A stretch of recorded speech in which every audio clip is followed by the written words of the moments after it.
নমস্কার বন্ধুরা, আমি প্রতীক। আজ তোমাদের শোনাবো জাতক সমগ্রের ২৭তম এপিসোড, শকুনি জাতক।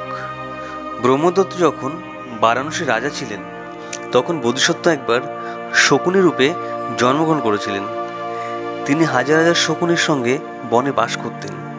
একদিন এক শকুনি ব্যাধ এসে উপস্থিত হল সেই বনে। শকুনি বধই ছিল তার পেশা। সে শকুনিদের স্বরের অনুকরণ করে ডাকত। যখন দেখত সেই ডাক শুনে শকুনিরা এক জায়গায় এসে জড়ো হয়েছে, তখন সে জাল ফেলে শকুনিদের জালের মধ্যে আবদ্ধ করত। তারপর সে শকুনিগুলিকে ঝুড়িতে ভরে বেচতে নিয়ে যেত। এইভাবে তার জীবিকা নির্বাহ হতো। একদিন বোধিসত্ত্ব শকুনিদের বললেন, দেখো, এই শকুনি ব্যাধ আমাদের জাতি বন্ধুদের নির্মূল করতে বসেছে। আমি একটা উপায় ঠিক করেছি। সেই উপায় মতো চললে সে আর আমাদের ধরতে পারবে না।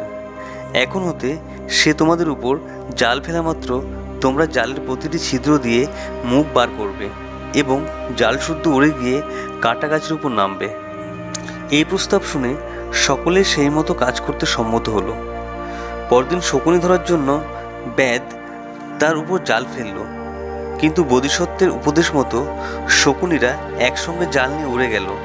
তারপর সেই জালটা এক কাটা গাছে আটকে দিয়ে নিজেরা জালের তলা দিয়ে উড়ে পালিয়ে গেল। ওই কাটা গাছ হতে জাল উদ্ধার করতে ব্যাধের সারাদিন কেটে গেল।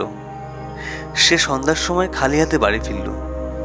এরপর প্রতিদিনই শকুনিরা একই কাজ করতে লাগলো। প্রতিদিনই সূর্যাস্ত পর্যন্ত কাটা থেকে জাল ছাড়াবার কাজে ব্যস্ত থাকার পর শকুনি ব্যাধ শূন্য হাতে বাড়ি ফিরতে লাগলো। এইসব দেখে তখন স্ত্রী একদিন রেগে গিয়ে বলল, তুমি রোজই খালি হাতে ফেরো। অন্য কোথাও তোমার কোনো পোষ্য লোক আছে, যা রোজগার করো তাকে হয়তো সব দিয়ে আসো। শকুনি ব্যাধ বলল, আমার অন্য কোনো পোষ্য কোথাও নেই। আসল ব্যাপার কি তা শোনো। শকুনিরা এখন একসঙ্গে মিলেমিশে চলছে। আমি যেমনি তাদের উপর জাল ফেলি, তখন তারা জালটাকে নিয়ে উড়ে গিয়ে কাটা গাছের উপর বসে, সেখানে জাল আটকিয়ে নিজেরা পালিয়ে যায়। ফলে কাটা থেকে জাল ছাড়াতে আমার সারাদিন কেটে যায়। তবে ভরসা এই যে চিরদিন ওদের মধ্যে এই একতা থাকবে না। ওদের মধ্যে যখন ঝগড়া আরম্ভ হবে, তখন ওদের সবগুলোকে ধরে তোমায় দিয়ে তোমার মুখে হাসি দেখব। এরপর একদিন শকুনিরা যেখানে উড়ে বেড়ায় সেখানে নামবার সময় একটা শকুনি না দেখে আর একটা শকুনির মাথার উপর এসে পড়ল।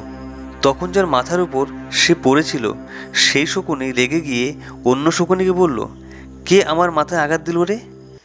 দ্বিতীয় শকুনিটি বিনীতভাবে বলল, ভাই, হঠাৎ অন্যায় করে ফেলেছি, তুমি কিছু মনে করো না। কিন্তু এ কথায় প্রথম শকুনির রাগ গেল না। সে বলল, বড় যে স্পর্ধা দেখছি, মনে হচ্ছে তুমি একাই জাল নিয়ে উড়ে যাও। তখন বনের মধ্যে বাকবিতণ্ডা ও কথা কাটাকাটি হতে লাগলো। পরস্পর বিদ্রুপ করতে লাগলো। এইসব থেকে বোধিসত্ত্ব ভাবলেন, যারা কলহপ্রিয় তাদের সঙ্গে থাকা উচিত নয়। এখন দেখছি এরা আর একসঙ্গে জাল নিয়ে উড়ে যাবে না। তাতে শকুনি ব্যাধের সুবিধা হবে। সে শকুনিদের সহজেই ধরতে পারবে। এই ভেবে বোধিসত্ত্ব পরিজন বর্গকে নিয়ে অন্যত্র চলে গেলেন। এদিকে বোধিসত্ত্ব যা ভেবেছিলেন তাই হলো। কয়েকদিন পর শকুনি ব্যাধ আবার সেই জায়গায় এসে উপস্থিত হলো। তারপর শকুনিদের কণ্ঠস্বর অনুকরণ করে ডেকে এক জায়গায় সমবেত করলো শকুনিদের। পরে তাদের উপর জাল ফেলে দিল। তখন শকুনিরা একে অন্যকে জাল তুলতে বলতে লাগলো। এক শকুনি অন্য একজনকে বলল, শুনতে পাই জাল তুলতে তুলতে তোমার মাথায় লোম উঠে গেছে। অপর এক শকুনি অন্যকে বলল, শুনেছি জাল তুলতে তুলতে তোমার মাথার পালক উঠে গেছে। এবার জাল তোলো, কার কত শক্তি দেখা যাবে। এইভাবে শকুনিরা নিজেদের মধ্যে ঝগড়া বিদ্রুপ করতে লাগলো। তাদের কেউ জাল তুলল না। তখন শকুনি ব্যাধ নিজেই জাল তুলল। পরে শকুনিগুলোকে এক জায়গায় জড়ো করে তার ঝুড়িতে ভরে নিল। এইভাবে শকুনি ব্যাধ অনেক শকুনি নিয়ে বাড়ি ফিরে গেলে তার স্ত্রী খুব আনন্দিত হলো। নমস্কার।